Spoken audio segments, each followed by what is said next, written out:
guys, welcome to my channel. So I am Surendra Sharma. तो आज एक बहुत बढ़िया टॉपिक आप सबके लिए, यानी कि आज से ही आपने उस टॉपिक को लेकर इंग्लिश में बोलना शुरू कर देना है। टॉपिक आज मैं लेने जा रहा हूँ कि काफ़ी काम हम भारतीय और पूरे वर्ल्ड में लोग करते हैं किसी को भी सलाह देने का। तो सलाह देने से हम बिल्कुल भी नहीं चूकते हैं। जब भी हमें मौका मिलता है तो हम दूसरों को सलाह देते हैं। तो आज से आपने भी सलाह देने का काम शुरू कर देना है, बट सलाह आप देंगे इंग्लिश में, ना कि हिंदी में, क्योंकि हिंदी में तो हम बहुत सलाह देते हैं। इंग्लिश में सलाह देने से कम हमारा लाभ तो होगा, यानी कि हमें तो इंग्लिश बोलनी आएगी। तो सलाह देने का टॉपिक मैं आज लेने जा रहा हूँ। तो चलिए खैर शुरू करते हैं। इंग्लिश में सलाह देने के लिए वैसे तो बहुत सारे शब्द हैं, उनमें से कुछ जो मुख्य शब्द हैं वो मैं आपके साथ शेयर करूंगा। तो सलाह देने के लिए मुख्य तौर पर शुड का इस्तेमाल किया जाता है। इसके अलावा सलाह देने के लिए ought to भी आता है, had better भी आता है। ought to का ही एक स्टाइलिश वर्ड्स है, दैट इज ओटा। ओटा भी सलाह देने के लिए आता है, बट आमतौर पर जो ज़्यादा बोलने में इस्तेमाल किया जाता है वो शुड किया जाता है। या फिर आजकल हैड बेटर भी एक टॉपिक्स और है जो बोलने में आने लग गया है, तो उसके बारे में भी आज हम डिटेल में बात करेंगे। तो मोटे तौर पर शुड के बारे में अगर बात करें, शुड कब आएगा? जब भी हम किसी को सलाह देते हैं, मशवरा देते हैं, तो हमें शुड का इस्तेमाल करना पड़ेगा। और पुराना फॉर्मूला हमारा वही है जो मैंने अपनी पहली वीडियो में बोला था कि जब भी हम किसी को सलाह देते हैं, मशवरा देते हैं, एडवाइस देते हैं, तो शुड लगाएंगे। और फॉर्मूला हमारा पिछले वाला, एक बार ही पिछले वाला फॉर्मूला रिपीट कर रहा हूँ।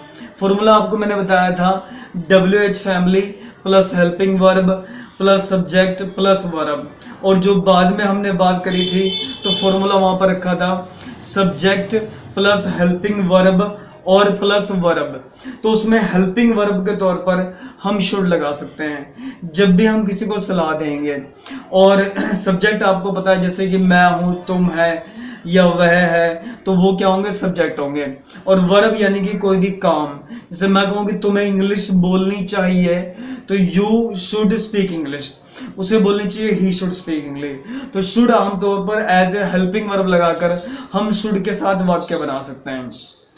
जो एक मेन टॉपिक मैं लेने जा रहा हूँ वो लेने जा रहा हूँ हैड बेटर का। हैड बेटर आपने सुना तो होगा शायद, बट इस तरह से नहीं सुना होगा जैसे कि मैं आपको बोल रहा हूँ। एक फिल्म का नाम आपको याद करा दूँ, लाडला फिल्म शायद आपने देखी होगी, श्रीदेवी की है ना। अब तो खैर श्रीदेवी नहीं है, बट श्रीदेवी की फिल्म है वो, और उसमें हीरो था अनिल कपूर, या फिर रवीना टंडन भी उसमें थी। और श्रीदेवी का उसमें एक मोटा सा डायलॉग था, पका हुआ सा डायलॉग था, क्या कि अंडरस्टैंड तो यू बेटर अंडरस्टैंड, चुटकी बजाते हुए कि यू बेटर अंडरस्टैंड। तो यू बेटर अंडरस्टैंड का मतलब ग्रामर क्या है उसके बारे में आज समझेंगे बात। और एक मैं एग्जांपल और दे दूं आपको, एक बच्चों की नूडल्स की ऐड आती है, तो you better know. You better know का मतलब होता है कि तुम्हें पता ही होना चाहिए कि ये नूडल्स कितने अच्छे हैं। यानी कि जब भी हम सलाह देते हैं तो कुछ तरीके हैं, उसमें से जो बहुत ज़्यादा पॉपुलर तरीके हैं उन तरीकों को मैं आपको समझाने जा रहा हूँ। तो ग्रामर हमारी क्या है? Had better is the one other topic. Had better को as a helping verb use करना पड़ेगा। हैड बेटर क्या है? एज ए हेल्पिंग वर्ब है। और कब आएगा? जब हम किसी को सलाह देते हैं। बट हैड बेटर और शुड में अंतर है। शुड और ought to लगभग सिमिलर है, सेम है। ought to की जगह आप शुड भी लगा सकते हैं, शुड की जगह ought to भी लगा सकते हैं, बट ought to ज्यादातर स्पोकन में नहीं बोला जाता, ज्यादातर शुड का इस्तेमाल किया जाता है। और दोनों सिमिलर हैं, ought to एंड शुड। अब बात करते हैं हैड बेटर की। हैड बेटर और शुड में क्या अंतर है?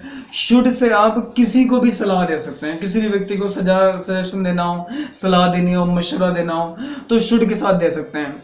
बट अगर आपने किसी को बिल्कुल डांट कर सलाह देनी हो और बिल्कुल झाड़ते हुए सलाह देनी हो कि भाई ये काम तो तुम्हें करना ही करना है, अगर ये काम तुम नहीं करोगे तो बस कि बहुत ज़्यादा गड़बड़ हो जाएगा काम, यानी कि बहुत ज़्यादा मुसीबत खड़ी हो जाएगी, तो वहाँ पर हेड बैटर लगाया जाता है। यानी कि हेड बैटर कहाँ लगाते हैं? जब आप किसी को सलाह तो दे रहे हैं बट उसको बहुत बुरी तरह से डांटते हुए सलाह दे रहे हैं कि अगर वो ये काम नहीं करता है तो बहुत ज्यादा बुरा उसके साथ हो जाएगा। जैसे कि लाडला फिल्म में श्रीदेवी ने कि अंडरस्टैंड, यानी कि तुम्हें समझ आ गया तो यू हैड बेटर अंडरस्टैंड, वहां पर उसने हैड नहीं बोला था, वो मैं अभी बता रहा हूं आपको क्यों नहीं बोला था। तो हैड बेटर कब आएगा? जब भी हम किसी व्यक्ति को डांटते हुए बिल्कुल स्कोल्ड करते हुए सलाह दे रहे हैं तो हैड बेटर लगाएंगे, एज ए हेल्पिंग वर्ब के तौर पर लगाएंगे। हेल्पिंग वर्ब इसके तौर पे इसका इस्तेमाल किया जाएगा। फॉर्मूला हमारा आपको पता ही है, पहले हमने सब्जेक्ट लगाया था यानी कि आई यू वी दे, फिर हेड बेटर लगाया जाएगा और फिर वर्ब यानी कि कोई भी काम। जैसे मैं कहूँ तुम्हें पढ़ना जरूर चाहिए, बिल्कुल डांटते हो पढ़ना ही पढ़ना है तो यू हैड बेटर स्टडी, ठीक है। अब मैं कहूँ तुम्हें खेलना ही है तो यू हैड बेटर प्ले। और अगर मना करना पड़े हमको तो यहाँ पर had better as a helping verb लिया गया है तो उसके साथ हमें नोट लगाना पड़ता है। यानी कि जब भी हम मना करने की बात करते हैं तो हमारा जो हेल्पिंग वर्ब होता है उसके साथ हम नोट लगाते हैं, तो हैड बेटर के साथ नोट लग जाएगा। तो जैसे मैं कहूँगा तुम्हें खेलना बिल्कुल भी नहीं चाहिए तो you had better not study, यानी कि यू हैड बेटर फिर नॉट और फिर स्टडी। प्रश्न ज्यादातर इस वाक्य में नहीं होते हैं, आमतौर पर हैड बेटर का इस्तेमाल किया जाता है जब भी हम किसी को सलाह देते हैं बट डांटते हुए सलाह देते हैं। और शुड से सलाह हम किसी को भी दे सकते हैं और हैड बेटर और शुड का प्रयोग हम प्रेजेंट और फ्यूचर के लिए करते हैं।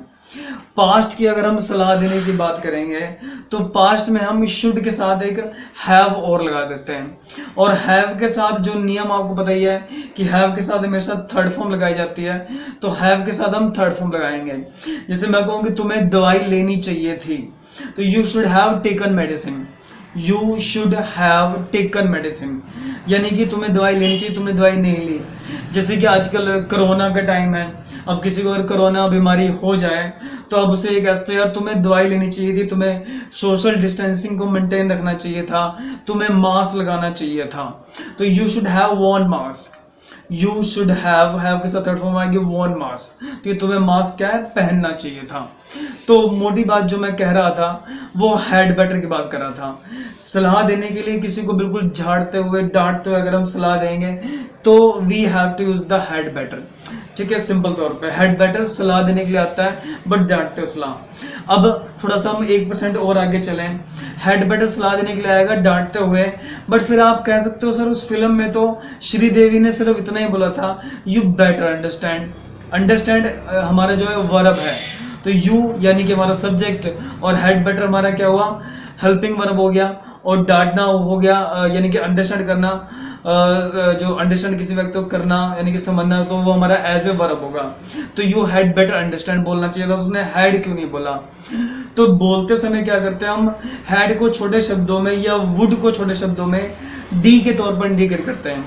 तो यू हैड बेटर में डी के साउंड बहुत कम बोलते हैं तो डी को वहां से बिल्कुल खत्म कर दिया गया, तो यू बेटर ही बच गया वहां पर।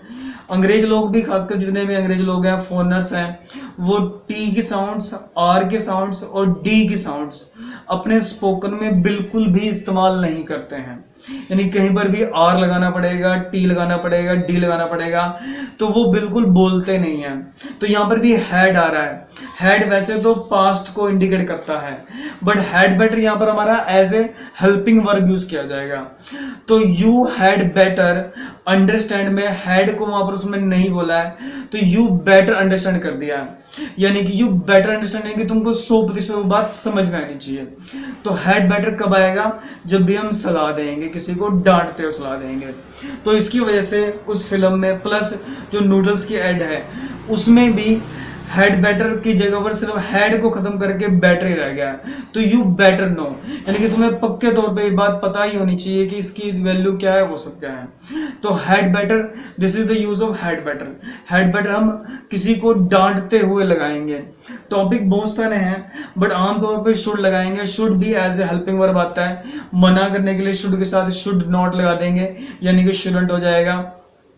और प्रश्न करने के लिए हम कई बार शुड को आगे भी ले आते हैं, बहुत जगह पर ऐसा भी इस्तेमाल किया जाता है, बट आमतौर पर सलाह देने के लिए शुड लगाया जाता है। तो ये हमारा था टॉपिक।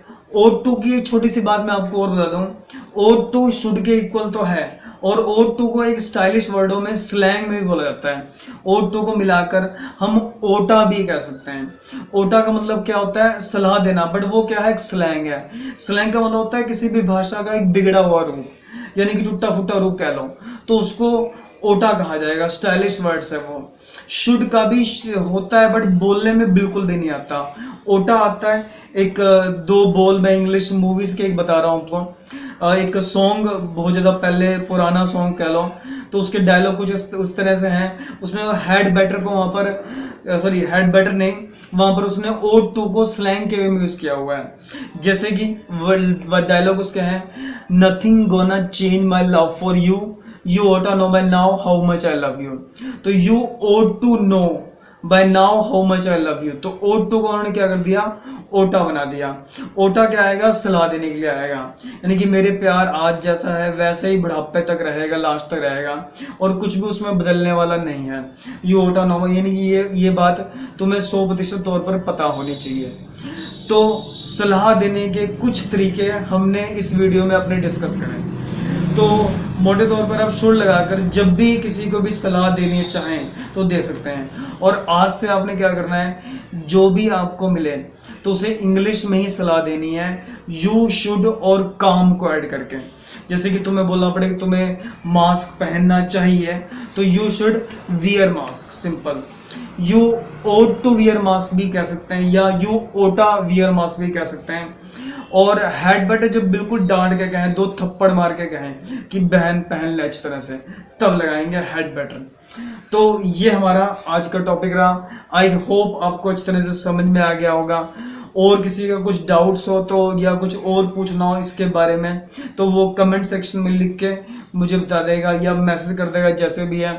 नंबर भी आपके पास है, कुछ फ़ोन करके पूछना चाहें तो कोई दिक्कत नहीं है, ऐसी कोई प्रॉब्लम नहीं है। तो आप सब लोग हमसे उस बारे में पूछ सकते हैं। तो वीडियो आपको अगर अच्छी लगी हो तो इसे आपने शेयर करना है, लाइक करना है, और चैनल को सब्सक्राइब जरूर कर लें, ताकि आने वाली जो मैं बहुत इंपॉर्टेंट वीडियो बनाने वाला हूं वो भी आप तक बड़ी आसानी के साथ पहुंच जाएंगी। तो दिस इज द वीडियो। इसके साथ आप सभी लोगों का बहुत बहुत धन्यवाद। तो चैनल को सब्सक्राइब करना ना भूलें।